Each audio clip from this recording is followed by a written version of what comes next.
Enrique Víquez-Baker es presbítero y rector de la parroquia San Martín de Tours, de Buenos Aires, Argentina, del rito ortodoxo occidental. En la charla abierta 55 de la visión hacia el Segundo Concilio de Jerusalén II, el hermano Enrique estará compartiendo acerca del triple mandamiento del amor de Dios.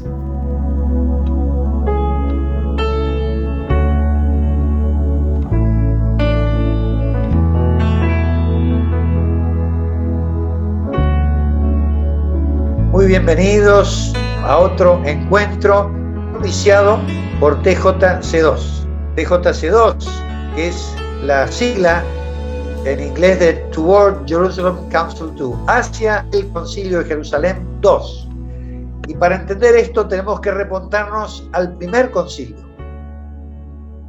El primer concilio registrado en el libro de los Hechos, donde la iglesia primitiva, que era mayoría judía, de golpe tenía que llevar el evangelio a los gentiles. Y ahí hubo una discusión, si es que tenían que hacer judíos también a los gentiles, o sea, que aceptaran al Mesías, pero también se hicieran judíos. Bueno, el Espíritu Santo y la iglesia dijo que no, que los gentiles no tenían que hacerse judíos, que podían recibir el evangelio con su cultura, con las modificaciones de la transformación del evangelio. A todo el mundo, el imperio romano se expandió y entonces fue una gran bendición. Pero el problema fue que esa iglesia gentil creció, y en el año 300 Constantino declaró al cristianismo la religión oficial del imperio y cortó los vínculos con lo que era el judaísmo cristiano, digamos el judaísmo mesiánico. Los judíos que habían recibido a Jesús, además había sido destruida Jerusalén, entonces se produjo una grieta, una separación entre aquellos judíos mesiánicos que cada vez eran menos y el mundo cristiano gentil que cada vez eran más, y fue tomando de alguna forma una gran distancia al punto tal que prácticamente se negaba la historia judía dentro del cristianismo. La influencia greco-romana fue fuertísima, filosóficamente, culturalmente, se desprendió de la raíz hebrea, a pesar de que media Biblia nuestra es el Antiguo Testamento. Pero se fue haciendo una separación al punto tal de que hasta el cristianismo llegó a perseguir a los judíos con las cruzadas, con la Inquisición, con los pogroms en Europa del Este, con el Holocausto, con el silencio que hizo la iglesia en el Holocausto. Todas esas cosas tristes nos alejaron de nuestros hermanos mayores, los judíos, y por supuesto en 20 siglos fue muy difícil que un judío se entregara a Jesús, porque prácticamente los cristianos eran sus antiguo pueblo, de las promesas que le hizo Abraham, y a principios del siglo XX empezó a haber más judíos que se entregaban a Yeshua, a Jesús. Entonces, lo que se llama el movimiento de judaísmo mesiánico, empezó a haber congregaciones en Rusia, en Israel, en Estados Unidos, en Latinoamérica, en Asia, y en 1995, un rabino mesiánico, Marty Waldman, recibe una visión de que así como hubo un concilio donde los gentiles abrieron el evangelio a los judíos, donde los judíos abrieron a los gentiles, tiene que haber un segundo concilio donde la iglesia gentil le abra el evangelio a los judíos, reconociéndolos como hermanos mayores, cumpliendo la profecía de Romanos 11, donde Pablo habla de que el tronco antiguo, que es el pueblo judío, va a volver, y las ramas injertadas, que son los gentiles, conformaremos el árbol de Dios del cuerpo de la iglesia. Así que la visión TJC2 significa que estamos preparándonos para un segundo concilio, donde las iglesias gentiles de todas las denominaciones vamos a reconocer y honrar a nuestros hermanos judíos mesiánicos. Para eso hay una comisión internacional donde hay 7 judíos mesiánicos y 7 gentiles de distintas denominaciones. Allí hay católicos, ortodoxos, anglicanos, protestantes, evangélicos, todos en esa comisión internacional dedicados a difundir esta visión, y parte de esto lo que hacemos cada 15 días, conferencias, donde también invitamos a distintos oradores a compartir las riquezas de su propia historia. Y hoy tenemos a Enrique Víquez-Bacher, presbítero de la Iglesia Ortodoxa Occidental. Él es gran amigo de TJC2, siempre nos enriquece con sus reflexiones, con la riqueza que trae la Iglesia Ortodoxa, que nos habla tanto de los padres de la Iglesia y de otras cosas muy importantes. Enrique dirige la congregación y también da muchos estudios bíblicos para profundizar la Escritura. Así que ahora, sin más, vamos a escuchar a Enrique en esta nueva enseñanza. Enrique, adelante. Bueno, vamos a comenzar con una plegaria común, que es la plegaria que comienza la liturgia ortodoxa, que es una plegaria al Espíritu Santo. Rey del cielo, consolador, Espíritu de verdad, tú que estás presente en todas partes y que llenas todo, tesoro de bien y donador de vida, ven y habita en nosotros. Purifícanos de toda mancha y salva nuestras almas. Tú, que eres bondad. Amén. Bueno, antes de las divisiones de las iglesias cristianas con la iglesia judía y las iglesias cristianas entre sí, hubo una primera que abrió las puertas de todas las posteriores divisiones, que se fue dando a través de todas esas divisiones, que es el distanciamiento del amor de Dios. El Señor anuncia en el Evangelio de Mateo, dice, al crecer cada vez más la iniquidad, el amor, dicho en griego ágape, que es la traducción de ese texto, de muchos se enfriará. San Pablo en la epístola a los tesalonicenses habla de del misterio de la iniquidad. Podemos decir brevemente que este misterio es el resultado de la desobediencia a la voluntad de Dios, que comienza con el pecado y que continúa evolucionando hasta el final de los tiempos, cumpliéndose en el momento en que el maligno ocupará el lugar de Dios en el mundo.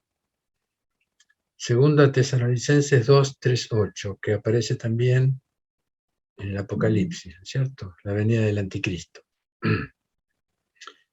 El misterio de iniquidad comprende todo ese trabajo del maligno a través de las ciencias, de la filosofía, de la historia, de la política, de la economía, de las ideologías, de la magia, de la cultura, de las herejías, de todo el conocimiento humano, que es bueno en sí mismo, pero que tiene algunas mezclas que van llevando lentamente, por obra de una inteligencia superior, que es la inteligencia del maligno, que nos va llevando lentamente mezclando el bien y el mal, buscando solapadamente ignorar al Creador de todas las cosas, inclinándose finalmente, consciente o inconscientemente, ante el inspirador oculto de todas estas expresiones humanas cuyo fin es separarnos del amor de Dios. Quiero dejar claro que yo no estoy hablando mal de la obra del hombre, de la obra evolutiva. Estoy hablando de una obra que viene mezclada de bien y mal. El maligno nunca va a decir seamos malos. Él va a decir seamos buenos, pero podemos ser independientes de nuestro Dios porque Dios nos dio la libre albedrío, etcétera, etcétera. Es decir, cosas mezcladas de lo bueno y lo malo que nos generan la distancia de ese amor de Dios que nos trajo el Señor. Recordemos las palabras del Señor, de ese amor. ¿Se acuerdan en la parábola del buen samaritano? Un experto de la Torá le pregunta al Señor para tentarlo, Rabí, ¿cuál es el mandamiento más grande de la Torá? Y él les dice, amarás, la palabra ágape está en este caso, al Señor tu Dios con todo tu corazón, con toda tu alma, con toda tu inteligencia. Hasta ahí Deuteronomio 6:5. Este es el más grande y el primer mandamiento. Y el segundo es semejante a este, dice: amarás a tu prójimo como a ti mismo. Levíticos 19:18. Y termina diciendo: de estos dos mandamientos están suspendidos toda la Torá y los profetas. Es decir, todas las escrituras hasta ese momento. El Señor habla de un amor que incluye la totalidad del corazón espiritual, del alma psíquica, de todas las energías humanas, es decir, la totalidad de nuestro ser, dirigido a la totalidad de nuestros actos. Y estos aspectos en movimiento corresponden a toda nuestra existencia. Dios en el paraíso no solamente le dio a Adán y a Eva la vida, sino que además les propuso y nos continúa proponiendo una manera de vivir, mejor dicho, una manera de convivir. Porque el hombre fue creado en convivencia con Dios, anterior a la caída. Es decir, el programa de Dios para el hombre, el primer llamado de Dios para el hombre, que los padres de la Iglesia lo llaman la sagrada evolución, era continuar la convivencia con Dios haciendo su voluntad. Nosotros caímos, decidimos hacer la nuestra a través del pensamiento del maligno. La revelación judio-cristiana no es una religión, sino que es el aprendizaje y el acostumbramiento dinámico de una convivencia con Dios. Nos dice Lucas, repitiendo este texto más o menos, dice: he aquí, un doctor de la Torá se levanta para tentarlo y dice: Rabí, ¿qué hacer para heredar la vida eterna? Le dice: ¿qué está escrito en la Torá? ¿Cómo lees? Interesante. Hay muchas maneras de leer. ¿Cómo lees? Primero, ¿qué está escrito? ¿Sabes lo que está escrito? Segundo, ¿cómo lees? No se lee de cualquier manera la Torá. Le dice, él responde y dice: amarás al Señor tu Dios con todo tu corazón, con toda tu alma, con toda tu fuerza, con toda tu inteligencia, y a tu prójimo como a ti mismo. Y le dice: has respondido rectamente, haz esto y vivirás. Es decir, es una forma de vivir el mandamiento. Y esta es la pregunta más importante que deberíamos hacernos. Yo cuando hablo en plural no los incluyo a ustedes, nos incluyo a todos. De alguna u otra manera tenemos un poquitito de alguna cosa, o por ahí hay algunos que son inocentes, pero no quiero, digamos, transmitir un pensamiento negativo, pero yo hablo en plural. No hablo ni indicando a uno ni indicándome a mí solo, hablo para todos. Es la pregunta más importante que nos deberíamos hacer los cristianos hoy, 2000 años después. ¿Por qué? Porque el sentido de la comunidad cristiana, judeo-cristiano también, no es la pertenencia a una institución religiosa determinada que nos propone visitar a Dios algunos días de la semana para mejorar nuestra vida en el mundo, sino despertar a un Dios que nos oriente hacia la vida eterna. La decadencia actual de las confesiones cristianas, la decadencia es simplemente porque cada vez nos multiplicamos más en confesiones distintas cristianas. La decadencia de las confesiones cristianas, en algunos casos, es que nos hemos olvidado de hacernos esta pregunta: ¿qué hacer para heredar la vida eterna? Generalmente nos limitamos a cuestionar qué hacer para sobrevivir en esta vida. Yo entiendo que es una pregunta importante dada la catástrofe en la que estamos viviendo. Esta interrogación no desatiende nuestra vida actual, sino que amplía los horizontes de la muerte hacia la eternidad. Nuestra vida no es solamente la vida que termina con la muerte. Y muchos actuamos como si nuestra vida terminara con la muerte. Nosotros tenemos una sola vida en 3 etapas. En esta vida, la vida que estamos viviendo, la vida después de la muerte, que los ortodoxos lo llamamos nacimiento al cielo, y la vida resucitada. Son 3 vidas, que no es reencarnación, ¿eh? La misma persona vive las 3 vidas. Esto nos indica que si nosotros no actuamos ampliando los límites de nuestra existencia a la vida después de la muerte y a la vida resucitada, si nosotros no hacemos esto, nuestra vida nos va a quedar muy corta y va a terminar con la jubilación.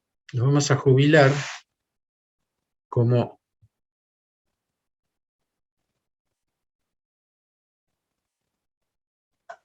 No sé qué pasó, algo pasó. Enrique, ¿vos estás compartiendo?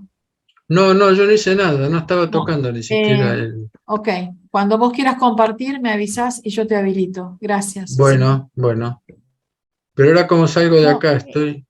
Es Emilio que debe haber tocado algún botón mal. Sí, Acá acá dice, usted está viendo la pantalla de Emilio. Emilio, buenas tardes, ¿podrás dejar de compartir?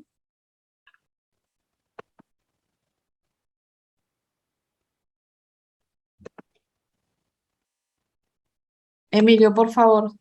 Ahí va, gracias. Ahí está. Sí, muy bien. Por eso no estaría del todo mal que en algunos momentos de lucidez nos cuestionáramos cómo va el cumplimiento de esta propuesta de convivencia con el Señor, habiendo pasado ya más de 2000 años. Es muy distinto que tomemos decisiones acerca de nuestra vida actual por determinadas situaciones, a que tomemos decisiones de una vida que va a continuar después. No sé si me explico lo que quiero decir. Si no es lo mismo, hay soluciones inmediatas que pueden ser destructivas para nuestra vida posterior, después del nacimiento al cielo. Por eso es muy importante, porque muchas veces yo he escuchado, bueno, está bien, hablamos del reino de los cielos, pero ahora tenemos esta vida acá, en este mundo. Nuestra vida, estamos en los 3 lugares al mismo tiempo.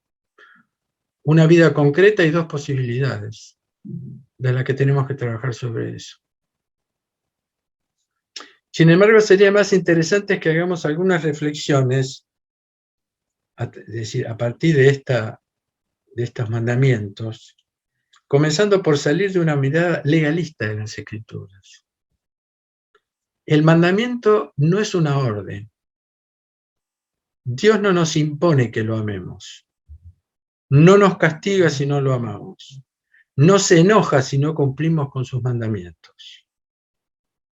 El amor no se puede imponer por ley, ni tampoco bajo amenazas de castigos. Sería un contrasentido tan grosero, tan falto de amor, que se transformaría en un mandato contradictorio.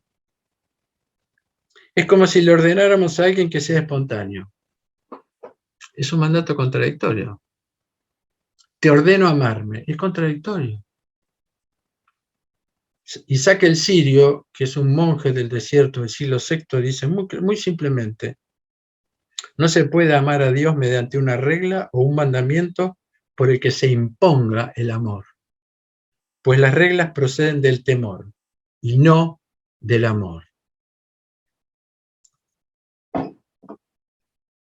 Además, amar con la totalidad de nuestro ser, en la totalidad de nuestra existencia, es un absoluto inalcanzable para nosotros, que somos criaturas totalmente relativas, con sentimientos encontrados, inestables. Somos ontológicamente, es decir, en nuestro ser, el simple pasaje de la nada a la existencia, sin ninguna intervención nuestra. El único absoluto es Dios. Entonces, desprendidos de la mirada impositiva, evitando la culpa que el Señor no quiere que ejercitemos, nos damos cuenta que en una buena traducción, Dios nos habla de un futuro persuasivo.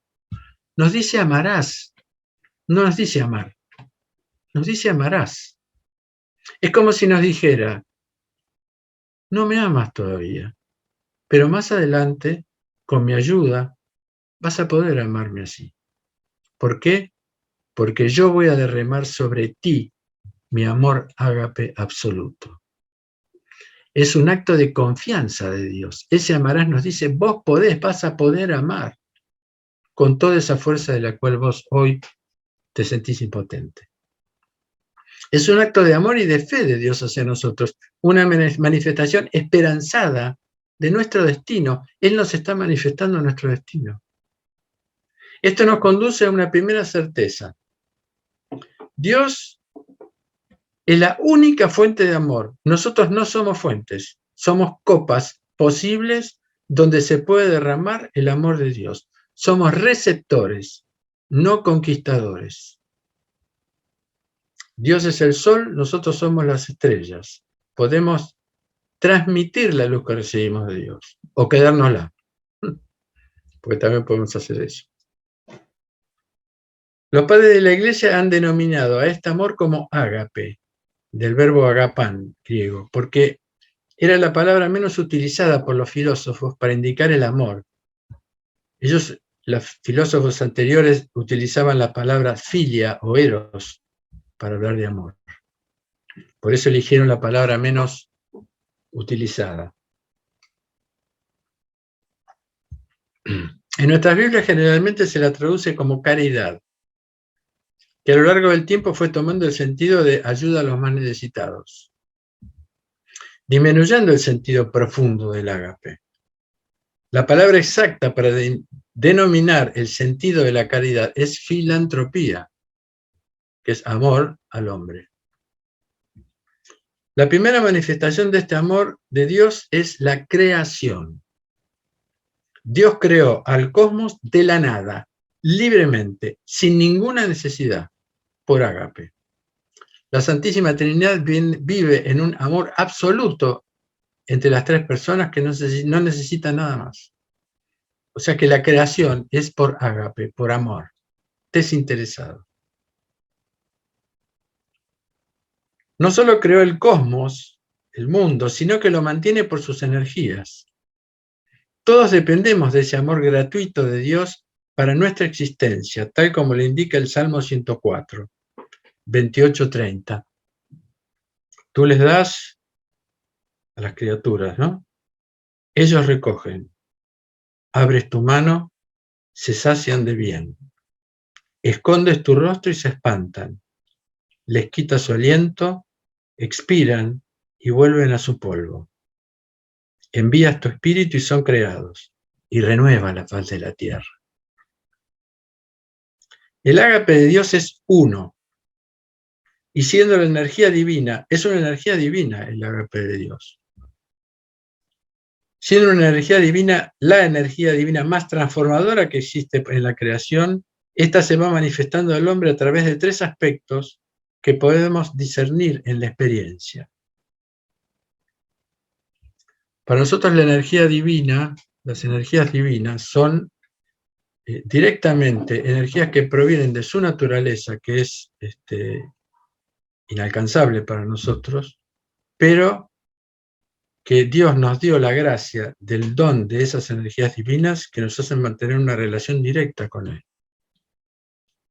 Es un texto más de tipo teológico en el cual no voy a entrar, pero es la manera que tiene el hombre de participar de la naturaleza divina, sin quedar destruido, digamos. El primer aspecto en el que se manifiesta este amor es el aspecto eros. El eros es un amor, deseo infinito que llega hasta Dios. Lo hemos recibido en la creación del primer hombre, Adán, cuando Dios creador, el Hijo, que es el que creó por la palabra, insufla en las narices de Adán el aliento de vida. En ese aliento hemos recibido el amor de Dios, infinito, y el deseo de Dios. Como todo fuego, es un fuego con dirección ascensional. Ustedes saben que el fuego es la única criatura que no está sometida a las leyes comunes. El fuego asciende, no desciende. Es el deseo de recibir lo que nos falta. Manifiesta nuestra incompletud que busca su plenitud más allá de sí mismo.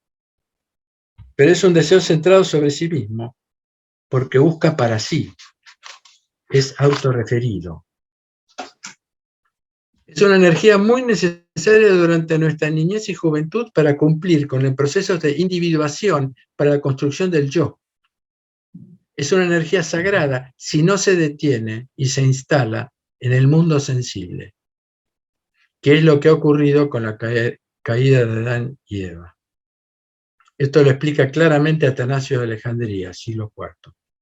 Dice, Adán al principio tenía su espíritu dirigido hacia Dios con una imperturbable franqueza.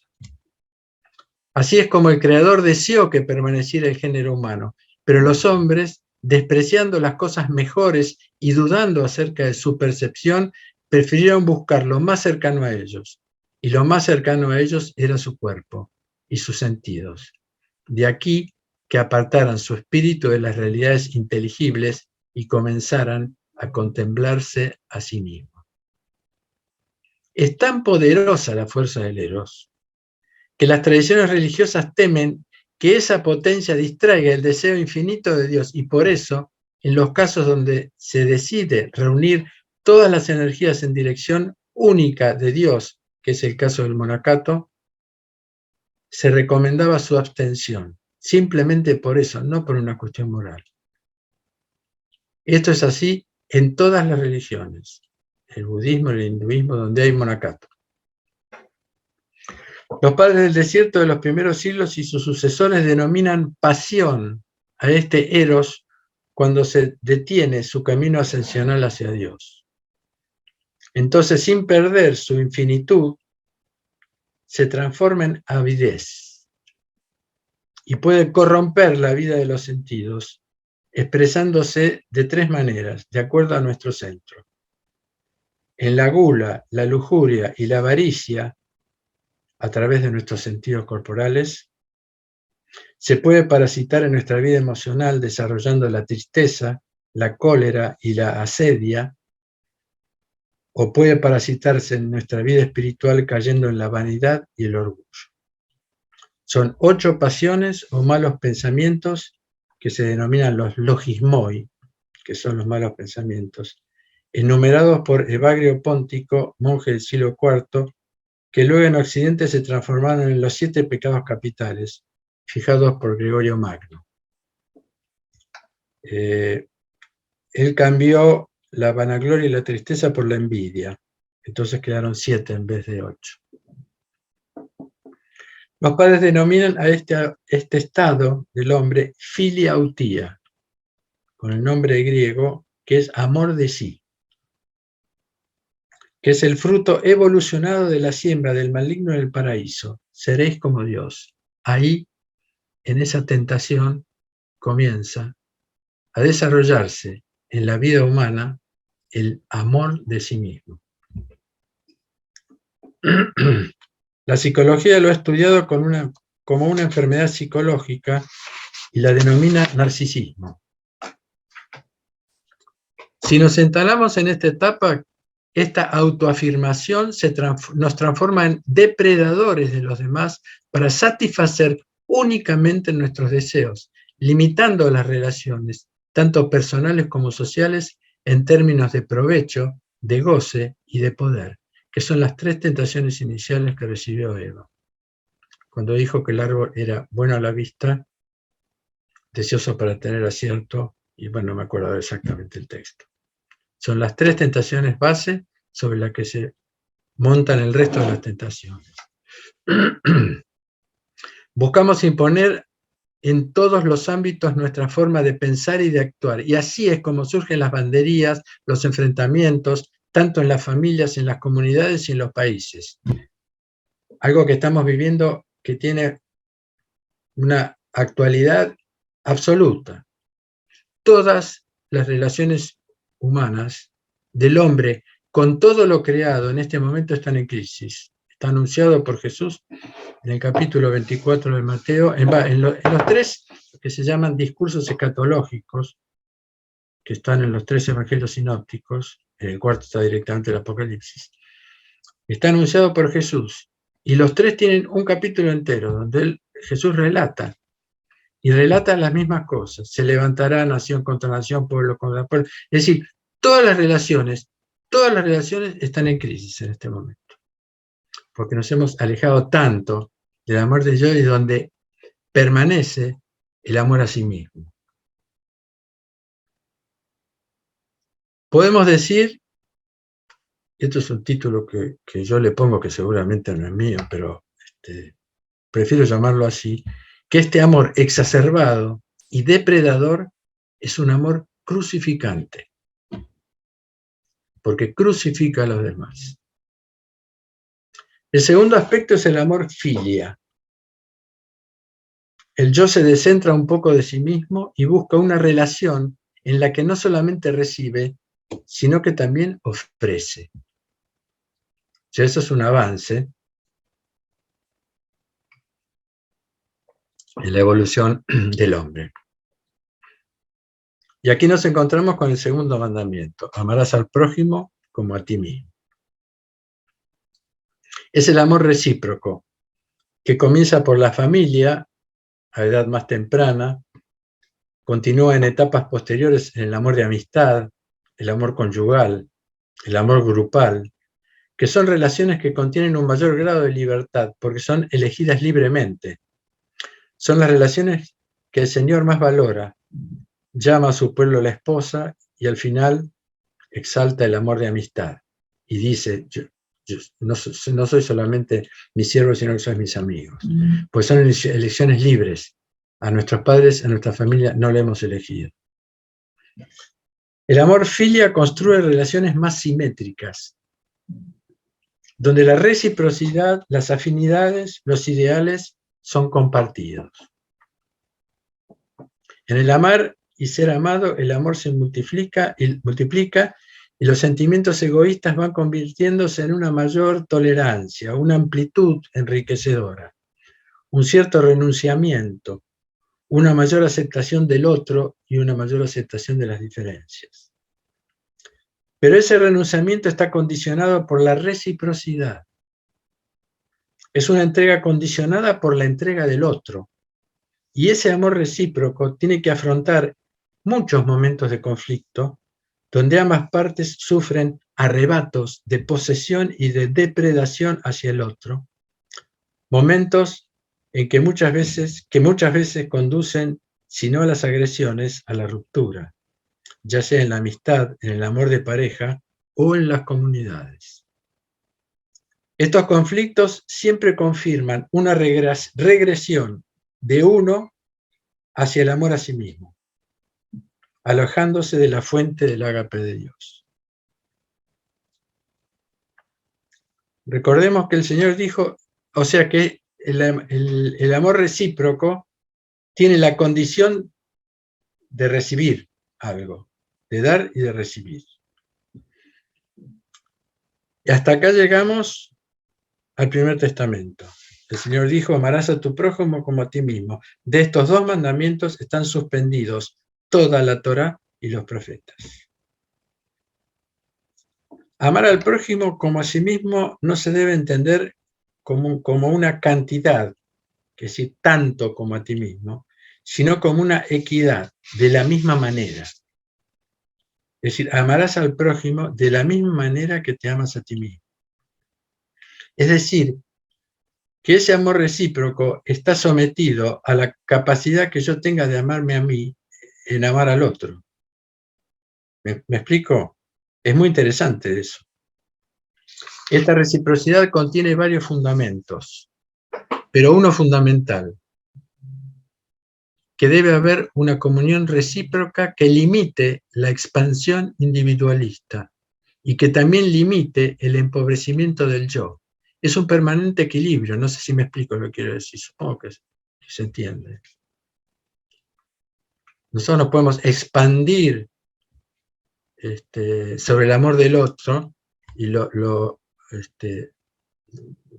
¿cómo puede decirlo? Sacamos la respiración, ¿no es cierto? Siempre es un límite. Por eso es un permanente equilibrio el amor recíproco. Y es el mismo movimiento que tiene Dios con respecto al hombre y a la creación. Hay un gran teólogo del siglo IV, San Gregorio Nacianceno, que lo denominan el nuevo teólogo, explica maravillosamente con dos palabras, con dos negaciones, cuál es el movimiento de Dios en relación a la creación. Dice, Dios no se expande indefinidamente, Dios no está en estrecheces. ¿Se entiende? No es expandirse indefinidamente, pero tampoco ocultarse en una estrechez individual. No es bueno amarme más que a mi prójimo, ni tampoco es bueno amar más a mi prójimo que a mí mismo. Este es el sentido del amor recíproco. El yo se limita por el tú y el tú se limita por el yo. Esto se ve claramente en el diálogo. Después vamos a dar un paso sobre esto, pero hasta ahora llegamos acá. André Neher dice en su libro El exilio de la palabra, que es un teólogo judío del siglo XX tremendamente interesante, dice que hay que distinguir claramente entre lo que es diálogo y lo que es dúo. El dúo es cuando dos personas manifiestan su mundo en una charla sin dejarse tocar por el mundo del otro. Un intercambio de opiniones. El verdadero diálogo, dice,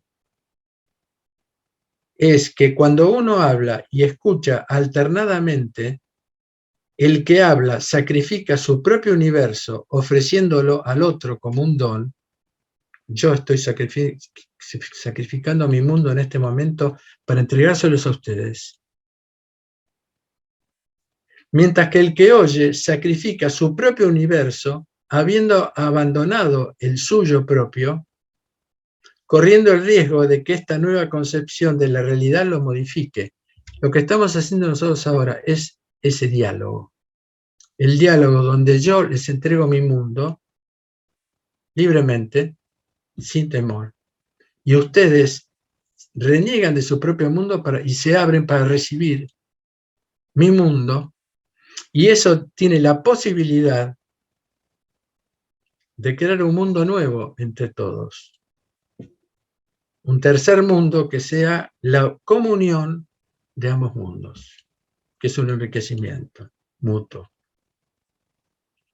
Entonces el verdadero diálogo no sería solo el intercambio de dos conciencias, dice André Neher, la comunicación de dos universos mentales, sería la construcción de un mundo nuevo a través de la inmolación entre dos interlocutores dispuestos a abrirse a la creación.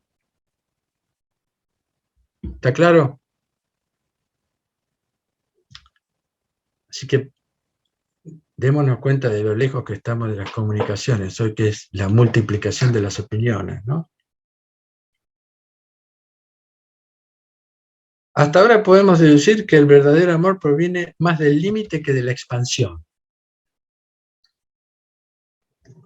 Hasta aquí estamos en el Primer Testamento, ya lo dije. Vimos que Jesús confirma el triple mandamiento de amar a Dios y al prójimo como a sí mismo. Vimos también que ese amor es absoluto porque comprende todo nuestro ser.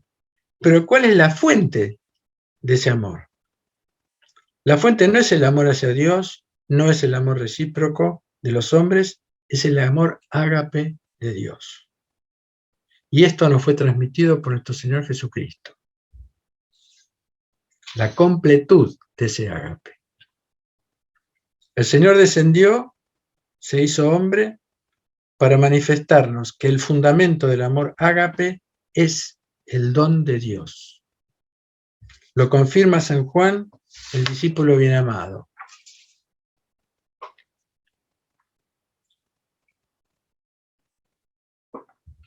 En esto Dios manifestó su amor ágape por nosotros, en que envió al mundo a su Hijo unigénito para que vivamos por medio de Él. En esto consiste el amor, no en que nosotros hayamos amado a Dios, Eros, sino en que Él nos amó y nos envió a su Hijo como víctima propiciatoria por nuestros pecados. Queridos, si Dios nos amó de esta manera, también nosotros debemos amarnos unos a otros, filia, es decir, por ágape, y para nuestras salvas, es decir, nosotros lo amamos porque Él nos amó primero. Nosotros lo amamos por el amor que recibimos de Él, que se lo volvemos a ofrecer. Somos copas, no somos conquistadores, ni somos cúpulas.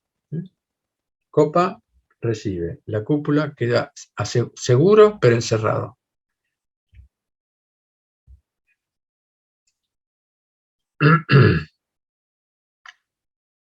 No es exacto que el Hijo de Dios descendió únicamente por nuestros pecados, como se afirma muchas veces. El credo de Nicea-Constantinopla, que fue aprobado por la totalidad del cristianismo en el siglo IV durante los primeros 1000 años, dice que el Señor descendió de los cielos por nosotros los hombres, es decir, por ágape, y para nuestra salvación, es decir, por misericordia.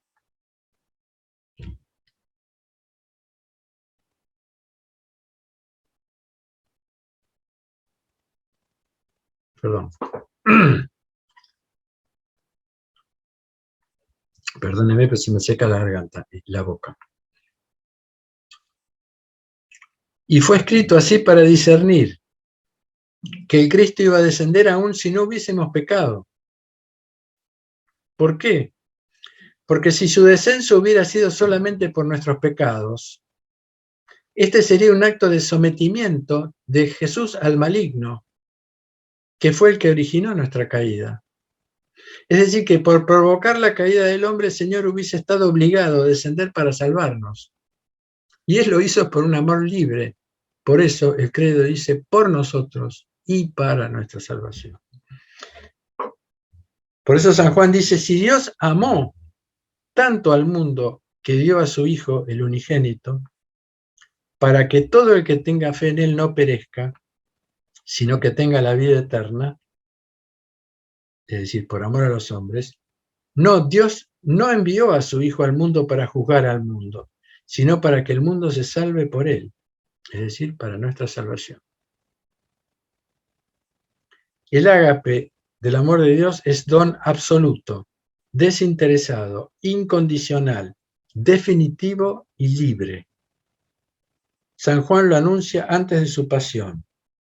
Y este es el anuncio de este amor que trae el Cristo como cumplimiento de ese ágape.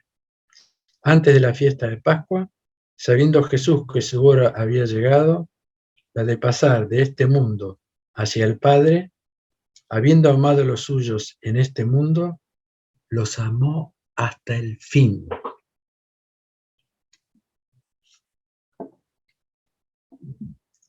Estas palabras nos hablan del ágape como el don de sí que ofrece lo mejor de sí.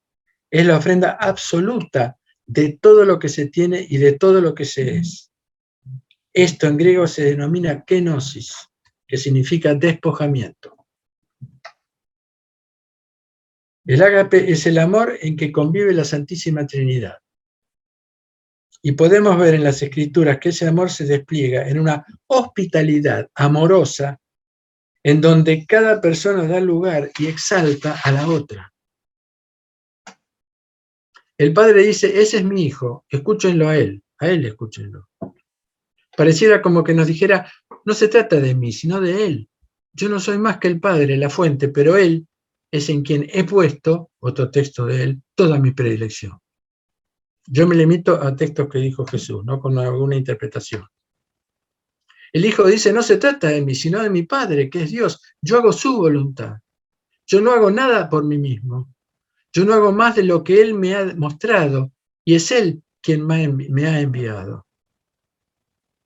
También dirá, yo me voy, y es bueno que yo me vaya, ya que el Espíritu Santo, que es Dios, va a enseñarles todo lo que yo os he dicho, que es todo lo que me ha dicho el Padre. El Espíritu va a comunicarles todo y los conducirá hasta la verdad completa. El Espíritu va a decir, no yo, sino Abba, Padre. No yo, sino el Hijo. Él es a quien ustedes han tocado y visto. Síganlo. Por eso no conocemos su nombre, porque Él está atrás nuestro empujándonos hacia el Cristo. Yo no soy más que el Espíritu, no tengo nombre, no soy más que la sonoridad del Padre y del Hijo. El Espíritu Santo aún no tiene nombre para nosotros, porque Espíritu son las tres personas y Santo son las tres personas.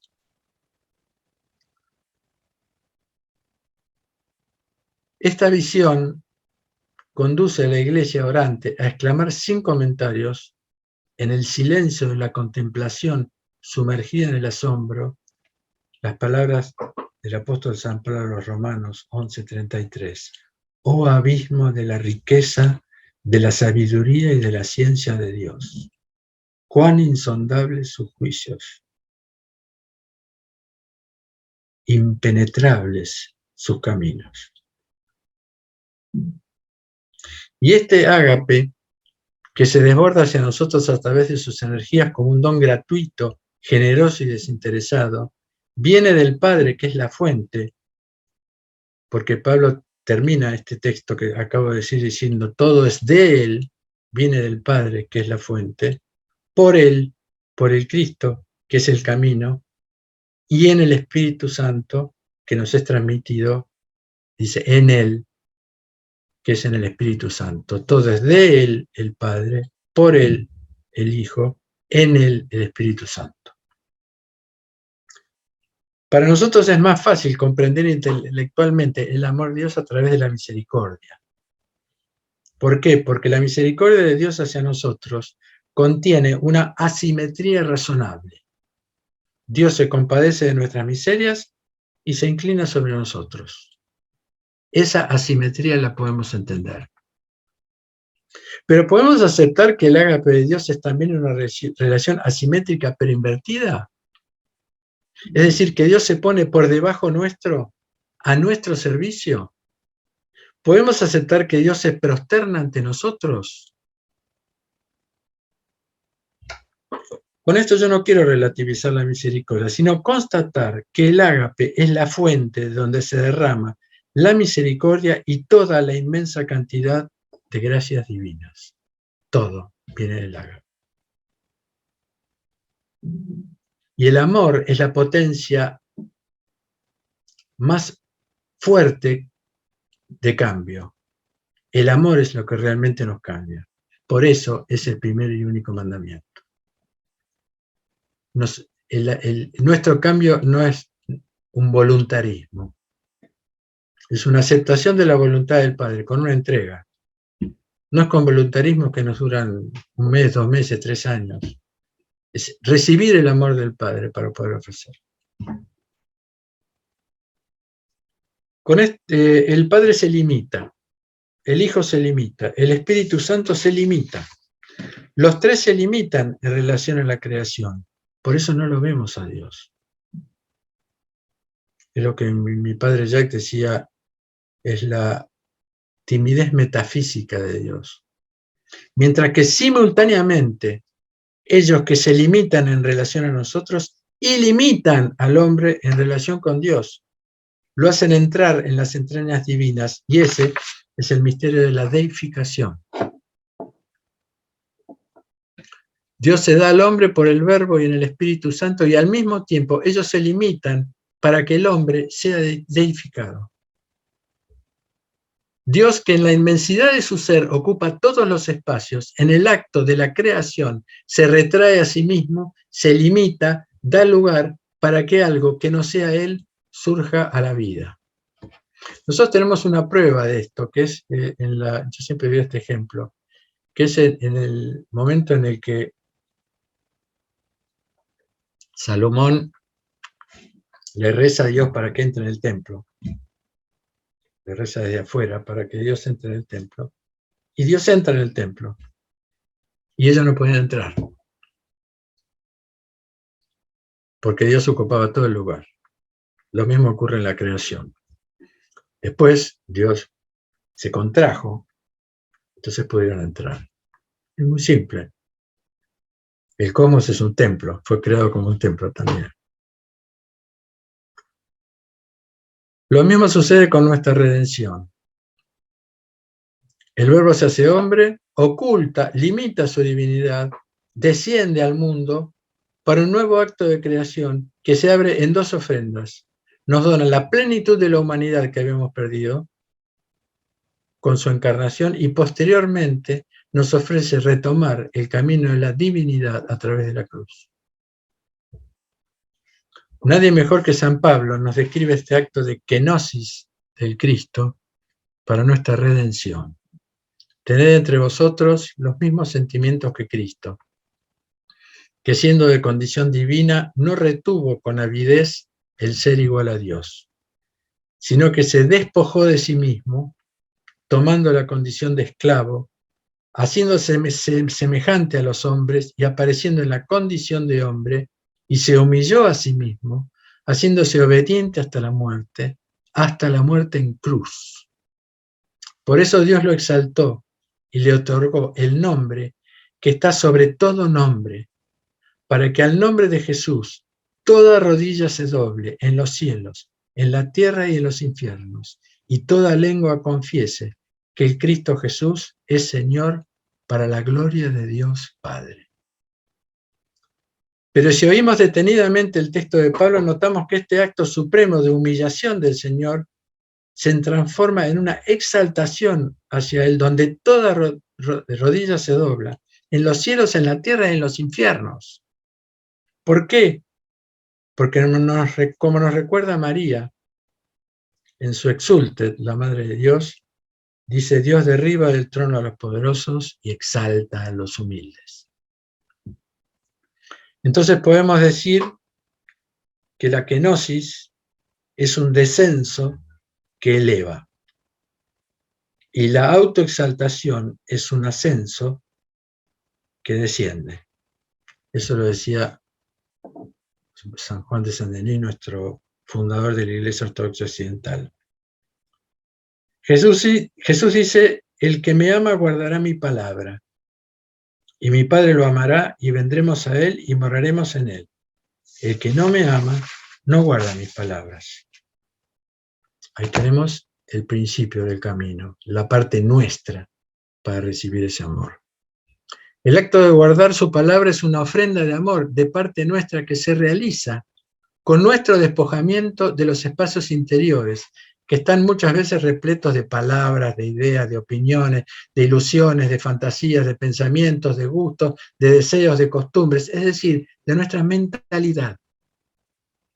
Porque solamente en el vacío de esa mentalidad puede comenzar a crecer en nosotros el misterio del amor crucificado, que es el ágape. Por eso el Señor nos dice: si alguien quiere venir detrás de mí, que reniegue de sí mismo, tome su cruz y me siga. Sí, el que quiere salvar su vida la perderá. El que pierde su vida a causa de mí la encontrará. El misterio del amor crucificado necesita denodadamente de nuestro silencio interior para recibirlo en toda su dimensión. Lentamente y pausadamente, ¿no es cierto? Nos dice Isaac el Sirio, un monje del siglo VI, un pequeño poema. Tu cruz es la puerta de todos los misterios. Concédeme, oh Dios, la misericordia del silencio, experimentar lo que solo engendra el silencio, aquello que las lenguas no pueden decir.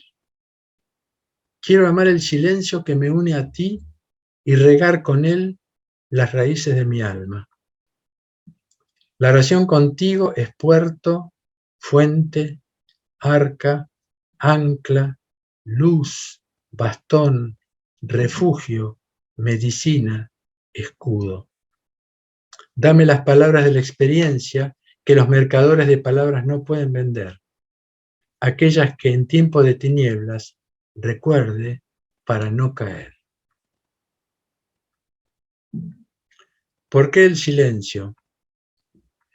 Porque en esta civilización que estamos viviendo, en la mayoría de los seres humanos habita la costumbre del amor crucificante, no del amor crucificado.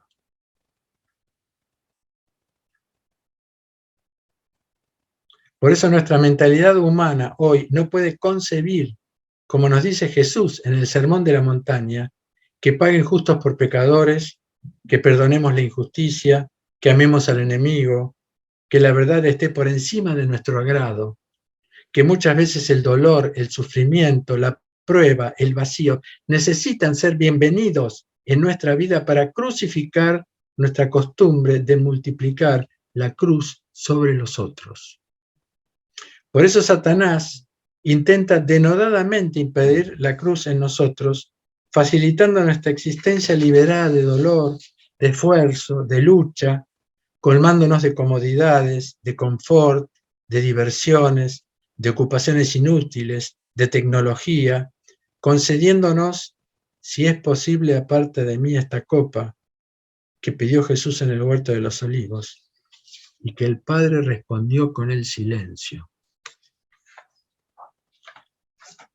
Amamos a los que nos dicen cosas lindas, al que calma momentáneamente nuestra avidez de ser oídos, de ser mirados, de ser admirados, pero al mismo tiempo lo crucificamos cuando nos dice cosas desagradables, sin importar que la verdad de nuestra vida esté en juego en ese momento, cuando se nos dice esa verdad. Y justamente ese cambio repentino de amor en odio o indiferencia es lo que nos muestra la indiferencia latente que se esconde detrás del amor crucificante. Por eso en la mentalidad actual, la cruz de nuestro Señor Jesucristo no es actualmente el lugar de glorificación, como lo indica San Pablo. Yo solo me gloriaré en la cruz de nuestro Señor Jesucristo, porque en el mundo está crucificado para mí, como yo lo estoy para el mundo. Gálatas 6:14. Entonces, para que realmente podamos glorificarnos en la cruz de nuestro Señor Jesucristo y dar testimonio del amor crucificado del Señor, que es el misterio insondable del Evangelio, es necesario un silenciamiento lento y progresivo de la mentalidad crucificante, de la avidez egocéntrica, multiplicando pequeños actos de ofrenda, actos de servicio. El amor crucificado es el cumplimiento del ágape divino, que nuestro Señor Jesús, el Cristo, vino a revelar en toda su dimensión al mundo. Es el nuevo mandamiento dado por el Señor en esta última cena. Un mandamiento nuevo os doy. Amaos unos a otros. Como yo os amo, amaos también vosotros unos a otros. En esto conocerán que sois mis discípulos, si tenéis amor los unos por los otros. Juan 13, 34, 35. ¿Y cómo nos amó Jesús? Él mismo nos lo dice un capítulo después, en la misma noche. Nadie tiene mayor amor que el que da su vida por sus amigos. Vosotros sois mis amigos si hacéis lo que os mando. Ya no os llamo más servidores, porque el servidor no sabe lo que hace su Señor. Con su encarnación, el Hijo de Dios, nuestro Señor Jesús, el Cristo, Cristo es una función que significa ungido. Cristiano quiere decir ungido. Los cristianos somos ungidos por el Espíritu Santo en Pentecostés. Eso no quiere decir que antes no se recibió la unción, pero más fuerte fue recibido en Pentecostés. Él se hizo nuestro prójimo en su naturaleza, con su conocer al Hijo de Dios, nuestro Señor Jesucristo, segunda persona en la Trinidad, ha fusionado el amor a Dios y el amor al prójimo en un único mandamiento. En su naturaleza humana, Él se hizo nuestro prójimo, que nos conduce a la proximidad del Padre en el Espíritu Santo a partir de la ascensión. Hizo descender sobre nosotros la gracia increada del ágape divino, elevando el amor ágape a una magnitud infinita.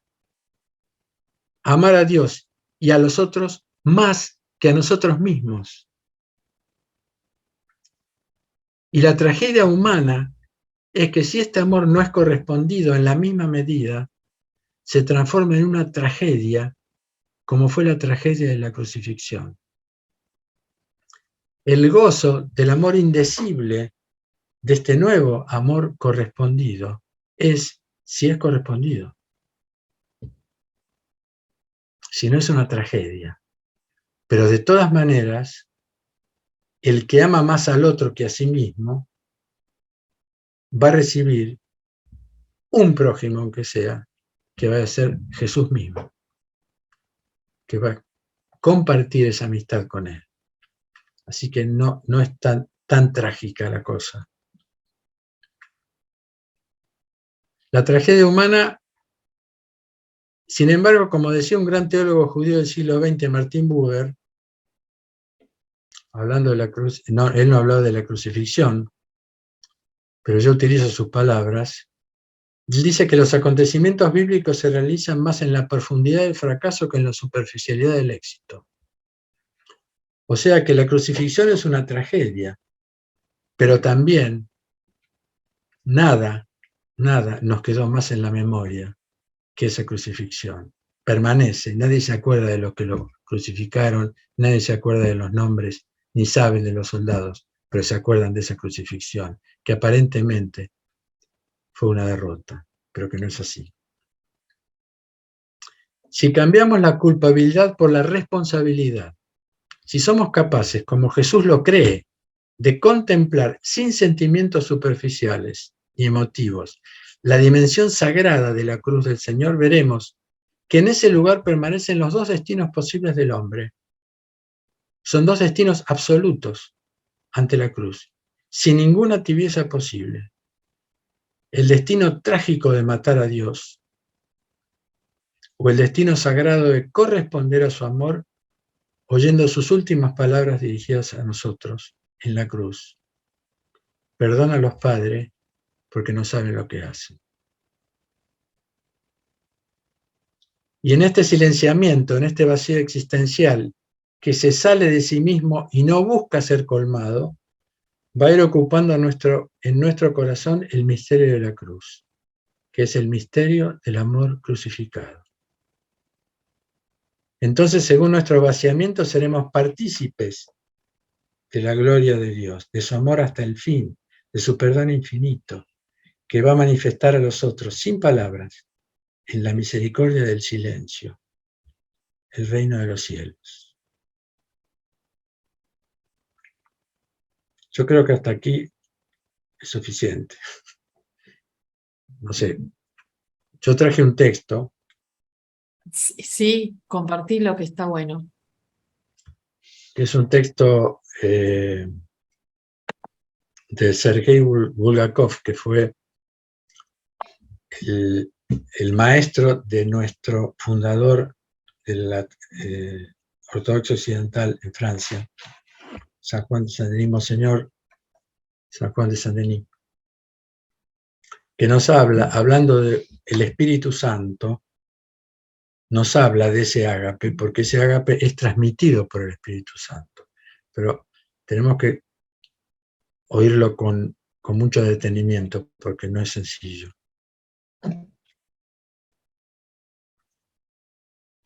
El amor se tiene a sí mismo en el otro. Existe solo en la autoidentificación con el otro. Es como si tomado en sí y para sí, simplemente no existiera. Y sin embargo, en este no existir para sí del amor, se expresa toda la virtud de su existencia, de la existencia del amor. Por él existe el otro. Se planifica la vida del otro. La vida de la persona del Espíritu Santo consiste, pues, en que se ha revelado el Cristo, la fuerza del Cristo, la vida del Cristo. Esto es lo que, por la virtud del Espíritu Santo, pudo decir el apóstol de sí mismo: no soy yo el que vive, es el Cristo el que vive en mí.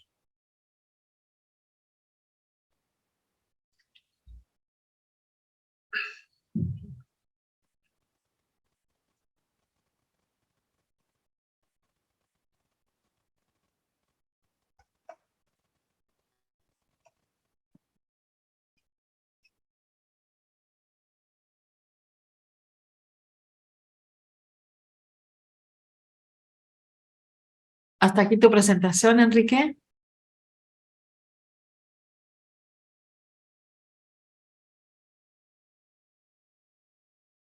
Estás muteado. Sí, me muteé para oír, yo ya hablé. No, bueno, no. Nos quedamos con ganas como siempre, pero bueno, qué profundidad que hemos escuchado sobre el amor y el triple mandamiento del amor de Dios. Quizás como este cambio de perspectiva que vos siempre nos proponés, quizás sería bueno que nos vuelvas a ubicar en la palabra triple, el 1, 2 y 3. Yo estuve anotando un montón, pero con una gran velocidad, igual, porque era para anotar. ¿El primer amor cuál sería? El amor es el eros. Es decir, todo es creado a imagen de la Santísima Trinidad. Dios creó no solamente al hombre a su imagen y semejanza, sino que creó toda la creación a su imagen. Por lo tanto, este amor es uno. Ok. En 3 partes. Igual que la Santísima Trinidad. Entonces, ese amor uno es el amor eros, el amor, ¿cómo se llama? Recíproco y el amor ágape. Ok. La completud, el amor ágape ya estaba en el Primer Testamento, pero Jesús le da la completud, lo completa, el amor ágape le da la completud en su revelación. Pero definitivamente, sí, los tengo anotados. Definitivamente el amor ágape es el que trae la completud de los otros, porque el eros sin el ágape Totalmente. no existe, y el recíproco sin el eros. Exactamente. Pero el amor ágape es el que trae el equilibrio correcto entre todos los, me parece, pareciera, ¿no? Entre todas las formas de amor, porque está Dios en ese, es el amor de Dios, ¿no? Exactamente, es el amor de Dios, la presencia de Dios. ¿Vieron cuando uno come y dice, me volvió el alma al cuerpo? Es como el ágape, el banquete, cuando uno tiene hambre, ese comer es el que restituye la fuerza, se restituye la persona, ¿no? Y ese es el amor de Dios también, para empezar. Bueno, como siempre, nos trajiste un montón de perspectivas que seguramente vamos a dejar que los que están participando abran sus micrófonos y hagan preguntas o compartan contigo, ¿sí? Como estamos como en una clase ya, esto es una clase. Esto es un diálogo. Es un diálogo, bueno, es un diálogo, bien, ahí va, buenísimo. Así que bueno, si quieren levantar la mano, está el pastor Agustín por ahí. Yo a veces me muteo porque carraspeo, porque tengo un poco mal la garganta, por eso no se asusten si me muteo. No hay problema. Pastor Agustín.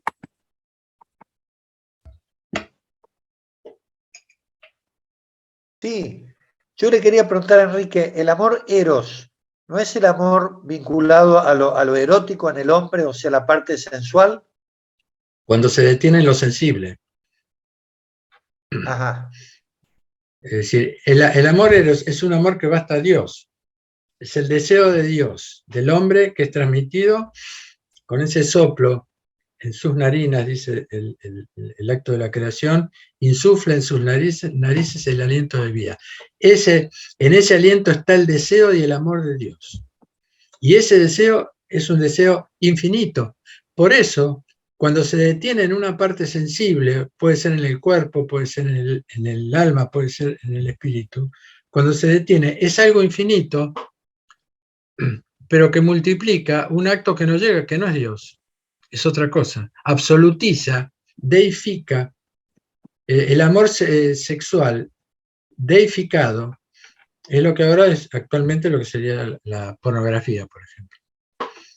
Pero yo le expliqué, es decir, digamos, en las 8 pasiones o malos pensamientos, están las 3 partes, es decir, en el cuerpo puede ser la gula, que es ese deseo insaciable, puesto sobre la comida, puesto sobre la sexualidad, o puesto sobre...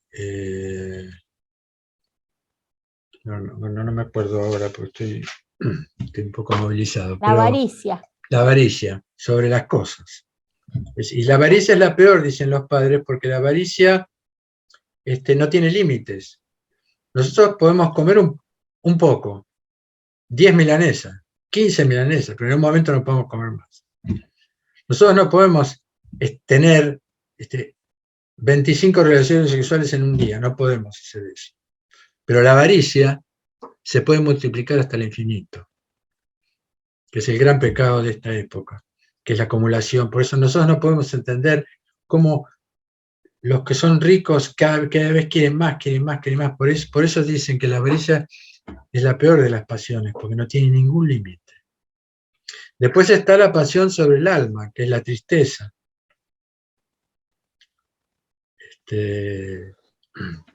Después la pasión sobre el espíritu, que es el orgullo y la vanidad, que son espirituales. El maligno es orgulloso por naturaleza. El orgullo, fundamentalmente. Por eso la relación sexual en sí, si no se absolutiza, eso es perfectamente natural en el hombre. Pero el problema es la absolutización, porque el único absoluto es Dios. Entonces, si absolutizamos alguna pasión o algún logismo hoy, eso ocupa el lugar de Dios. No sé si respondí tu pregunta.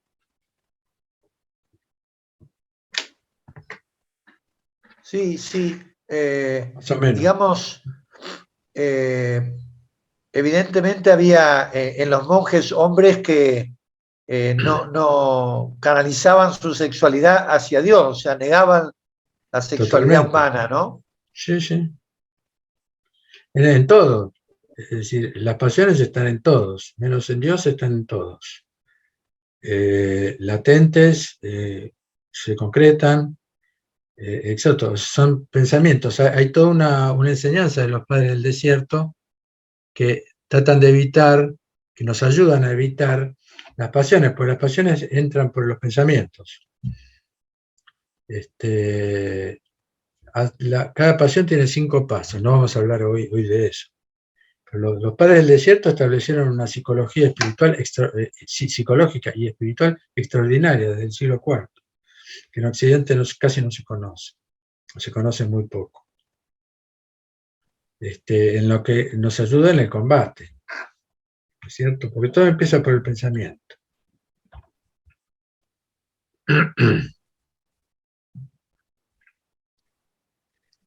Y Enrique, entonces, ¿cómo podés evitar un pensamiento malo en tu mente? Rechazándolo. Para eso, una de las armas que tiene la plegaria del corazón, que es una plegaria corta, es ortodoxa, pero viene desde el Evangelio, que se llama la plegaria del corazón, que se empezó a conocer en Occidente a través de un libro que se editó en el siglo XVIII, que se llamaba Memorias de un peregrino ruso, que se conoce bastante ese libro ya, la plegaria del corazón. La plegaria del corazón es una plegaria corta que se repite incesantemente. Comenzó con las siguientes palabras: Señor Jesucristo, Hijo de Dios, ten piedad de mí, pecador. Es una plegaria que se repite constantemente, comienza repitiéndose 300 veces por día, y hasta que en un momento la plegaria reza en nosotros sin que nosotros hagamos nada. Después de muchos años, por supuesto. Y esa misma plegaria, que ahora es necesaria para una plegaria del corazón, pero que los monjes la utilizan todo el tiempo, que es la plegaria del corazón, sirve para combatir el pensamiento que se nos viene. Es decir, porque, por ejemplo, después de esa plegaria se transformó en muchos tipos de plegaria. Otra plegaria fue instituida, por ejemplo, también en el siglo IV, que decía: oh Dios, ven en mi ayuda. Señor Jesucristo, ven en mi ayuda. Siempre tiene que estar el nombre del Señor, porque el nombre del Señor es el que da la fuerza a la plegaria. Entonces repetí: Señor, ven en mi ayuda, Señor, ven en mi ayuda. Y en un momento se disipa. Eso es un trabajo duro. ¿no? Para evitar, sobre todo porque las tentaciones ahora, en este siglo, están así en todos lados, todo el tiempo. Están presentes. Pero no se trata de negarlo, se trata de rechazarlo por la plegaria de Jesús, que es decir, por la presencia del Señor. Es una forma.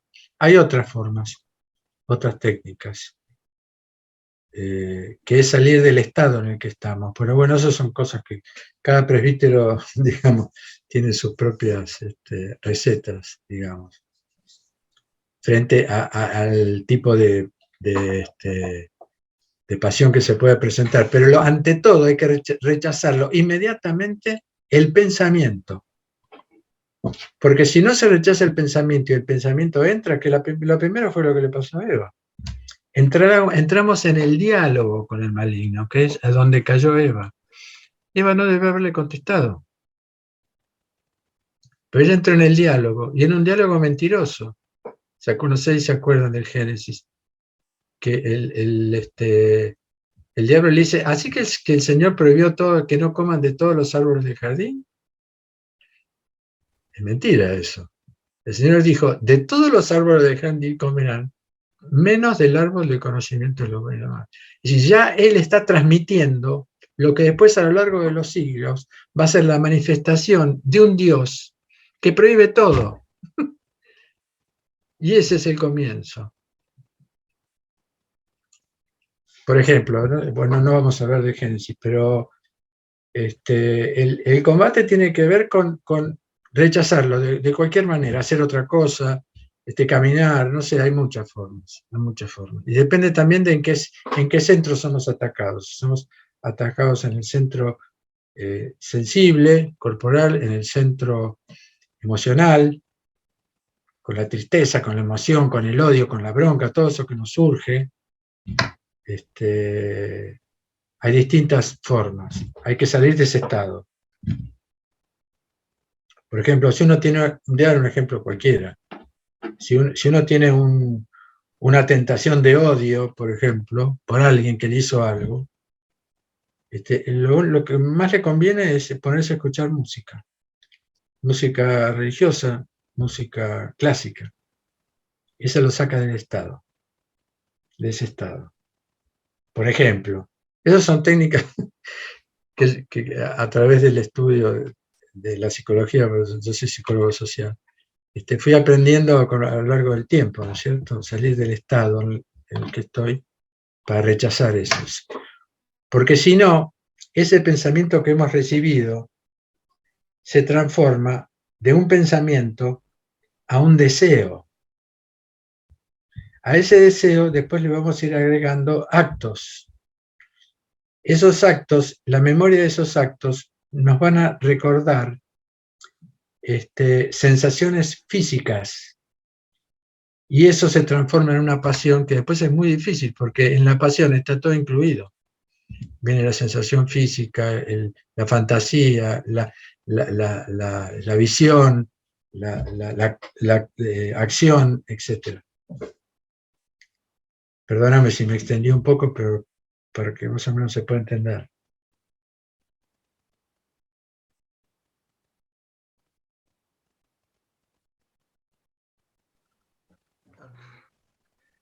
Por eso dice San Pablo, ¿no? Renovaos en vuestro entendimiento, dice, ¿no? Sí, exactamente. O sea que somos un manojo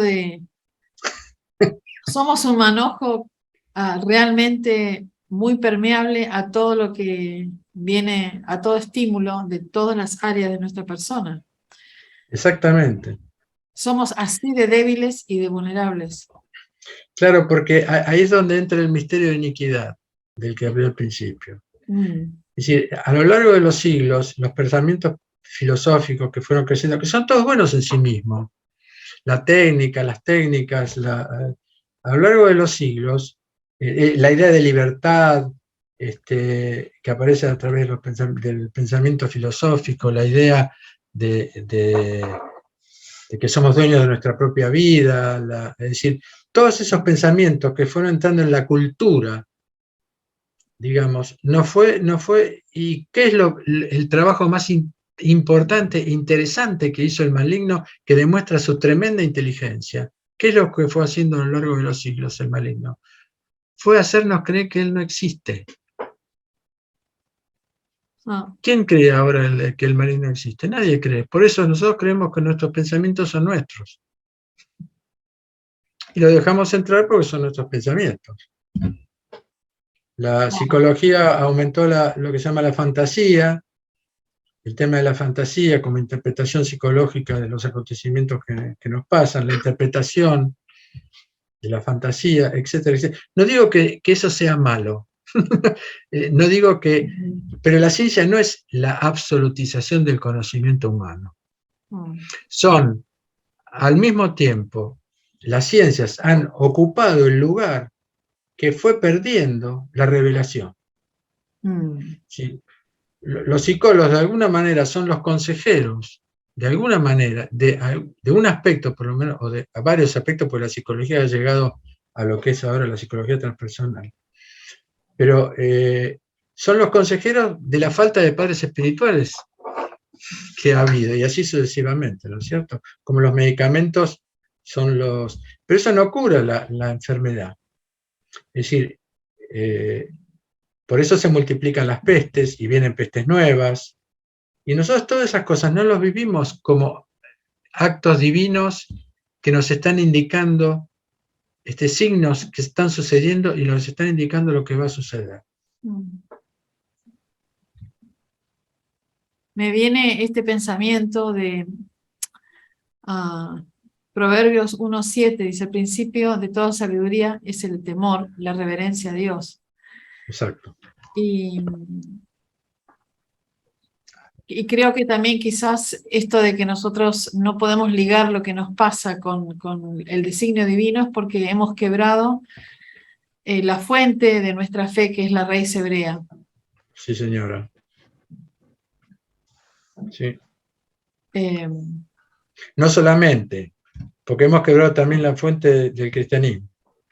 Es decir, al quebrar la fuente de la raíz hebrea, quebramos todo. ¿No es cierto? Las raíces. Por eso hay que volver a las fuentes. Jesús lo dice en la iglesia de Éfeso. Tienes que volver al primer amor. Tenemos que volver al primer amor. Wow. Ahora, el santo temor de Dios no es el miedo de Dios. El santo temor de Dios es una sensación que incluye el cuerpo, en el que percibimos profundamente, incluso corporalmente, la presencia de Dios, que nos desarma totalmente. Ese es el santo temor de Dios, no es el miedo de Dios. Es decir, es el reconocimiento de la presencia de Dios y de la omnisciencia de Dios también, ¿verdad? Exactamente. Le pasó a Isaías, que de repente está, qué sé yo, y de repente ve, ¡pum!, se le abren los cielos y ve la liturgia celeste. ¡Ojo! Eso nos indica que en los cielos hay una liturgia permanente y eterna, en la que él se le abre en ese momento esa liturgia celeste. ¿Y qué dice él? Oh, yo soy un hombre de labios impuros que pertenece a un pueblo que tiene labios impuros. Y eso es lo que se llama concretamente la penitencia. O sea, ese reconocimiento de la grandeza divina y de la grandeza del cielo es la que nos abre al amor de Dios. Y ahí no importa la culpa, si hicimos esto, hicimos lo otro. Es decir, eso es lo que realmente es la penitencia. No descubrir nuestra propia, que tenemos que conocer nuestra propia límites, nuestra propia caída, por un lado. Pero por otro lado, tenemos que reconocer primero la grandeza divina, antes de nuestras pequeñeces. Porque la grandeza divina nos va a mostrar exactamente nuestra pequeñez, que es mucho más pequeña de la que nosotros podemos vislumbrar, pero es una vivencia amorosa, que no genera culpas. Wow, bueno, No sé si, Enrique, como siempre, anda preparándote para la próxima charla.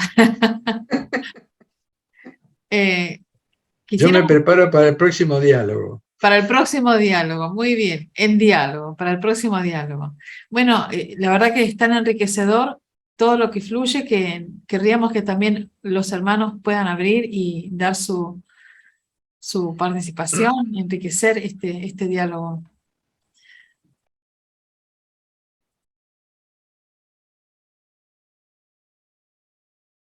Están más que bienvenidos a abrir.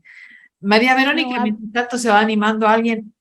Quería saber cuál es Hay dos versículos, Enrique, que vos dijiste en Deuteronomio y Levítico. Ahí se va Sí, que preparando están Julieta. los dos mandamientos. A ver, ¿Quieres saber los versículos? sí. Verá que yo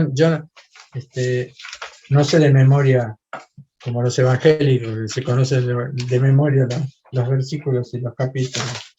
Verá que lo busco.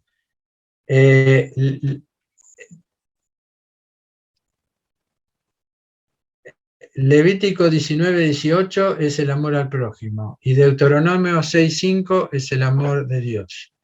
Ahí va. Gracias. Buenísimo. Genial.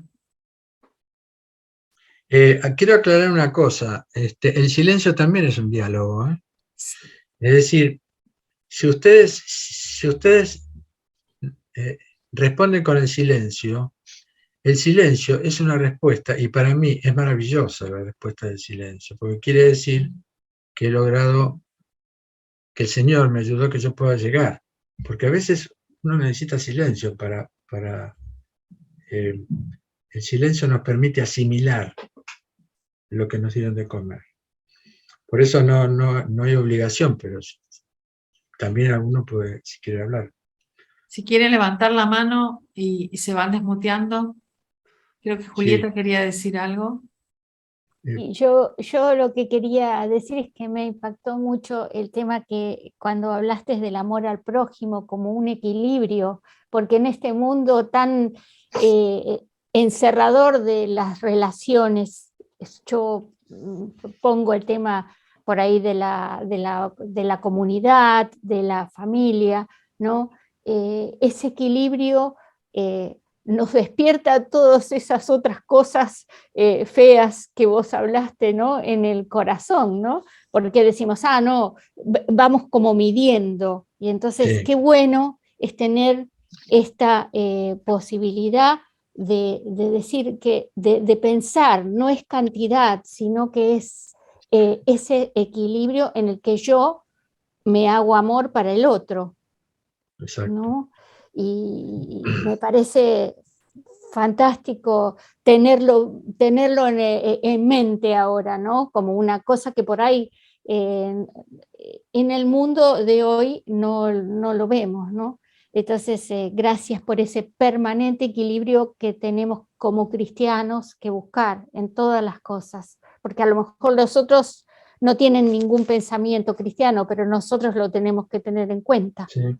Como tenemos base. que tener cuidado, ¿no? También tenemos que tener cuidado de no hacer una entrega a cualquiera, ¿no?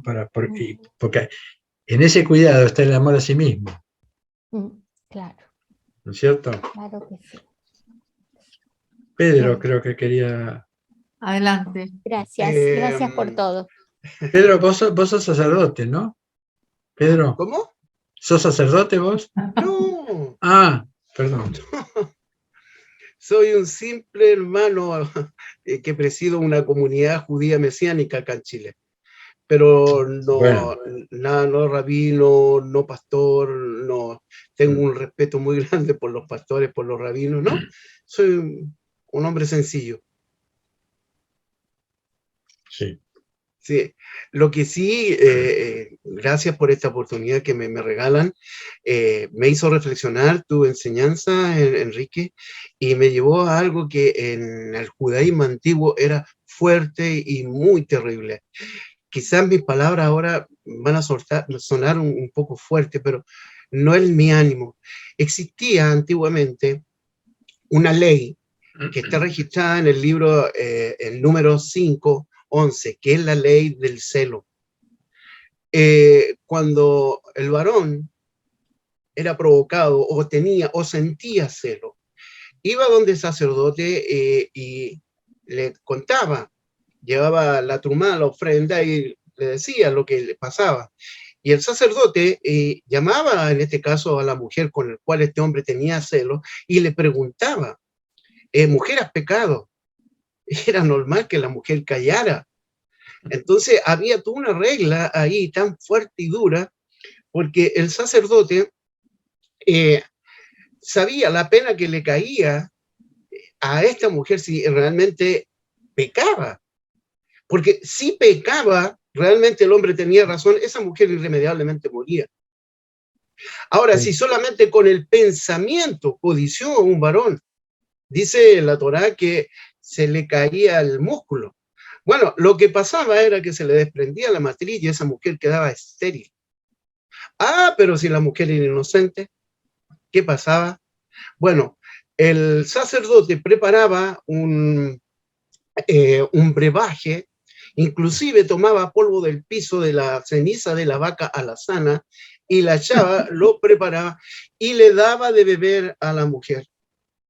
Y dice el número 521 que él decía un conjuro. ¿Y qué decía? Decía una palabra parecida de tu voy con la lechalón, que más o menos significa que sea consumado en paz. El sacerdote no quería que ella muriera, nadie quería eso. Recuerden ustedes, porque si la mujer era inocente, ¿qué pasaba con ella? Por ejemplo, ¿qué pasó con Lea, nuestra madre? Recuerden ustedes que Jacob la rechazó. No fue su preferida, no era la que amó. Entonces, fue y la quiso devolver. Y posteriormente no la trató muy bien tampoco. Pero el santo bendito sí la permitió. Porque si eso ocurre y nuestra mujer no ha cometido falta, nuestro deber es honrarla. ¿Y cómo? Con hijos. Aquí el santo bendito fue el que le dio a Lea hijos. ¿Y qué hijos? Si nosotros vemos la historia, dentro de los hijos que le dio a Lea está el Leví, de donde proviene el sacerdocio. Y está también el hijo Judá, de donde proviene la realeza. Ese premio recibió esta mujer por haber sido rechazada. Pero acá ocurre algo increíble, porque la mujer estaba obligada a beber. Obligada a beber. Bueno, con esta ley yo quiero llevarlo a la conclusión. Quiero llevarlo al momento en que estaba Yeshua, ahí en el madero. ¿Recuerdan ustedes? Tenía dos bandidos, uno a cada lado. Y estaba al frente el pueblo, la gente, podríamos llamar la cajal, la iglesia, los creyentes. La iglesia pecadora estaba ahí. La que en un momento dijo, crucifíquenle, crucifíquenle. Ahí estaba. Y nuestro bendito Mesías tuvo sed. Y le dieron a beber lo mismo. Mara, hierbas amargas, o vinagre, dicen algunos textos. Y él dijo las mismas palabras que el sumo sacerdote decía. Voy con la lechalón. Consumado sea, consumado es. Querido presbítero Enrique, excelente, me ha enriquecido. Oramos. Amado Padre, te damos las gracias por este tiempo, por esta enseñanza que nos has dado a través de nuestro hermano. Bendícelo, bendice a TJC2, Cono Sur. Gracias por el pastor Agustín, gracias por la hermana María, gracias por quienes están intercediendo. Y sigue obrando en nosotros, Señor, para poder amar a tu pueblo Israel y a nuestros hermanos judíos mesiánicos. En el nombre de Cristo Jesús. Amén y amén. Y amén. Y podemos pedirle al hermano Pedro Soto, que es judío, que haga esa oración que siempre hace. La oración en hebreo. Muy bien. La recibimos. Llevaré Adonai ben bereja Isa Adonai pana beneja vijuleja. Isa Adonai pana beleja váyase bleja shalom. Que Adonai te bendiga y te guarde. Adonai haga resplandecer su rostro sobre ti. Te mire Adonai desde lo alto y ponga en ti paz. Shalom Ubrajá, querida comunidad, paz y bendición para todos ustedes. Amén. Amén.